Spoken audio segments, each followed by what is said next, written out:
Agoy, yung lechon na najekwat nyo. Abay, isigang nyo.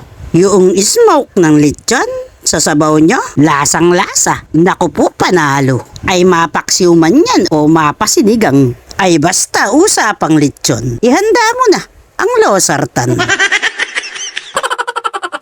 Ay ganito nga kasi yan. Abay ako'y naimbitahan sa isang handahan. Ay doon nga kasi sa kumari kong may birthday yan. Abay panay nga imbita. Nag-chat pa, nag-message pa, tumawag pa. Mare, punta ka. Ay ako naman sabi ko, tingnan natin Mare, kapag hindi ako busy. Abay nangungulit, abay nangungulit. O sige na nga, ako'y pupunta. Ang naipangako ko sa kanya. O gano'n na nga, ako'y nag-prepare na, naghanda na, umayos na, naligo pa, nag-makeup pa, nagpabango pa.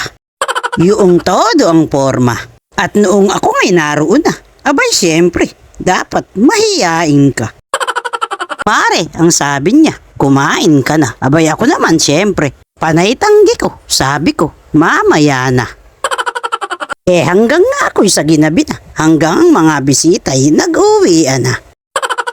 At doon na nga nagsimula ang adventure ng inyong tita. Ako nga'y nagsyaro na.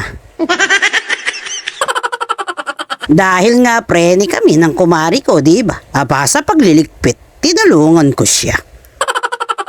Yung ligpit talaga, pati ulam, sinupot ko na. Wala nang natira, as in simot talaga. At alam nyo ba kung anong natira sa kanya? Yung urunging pinggan niya.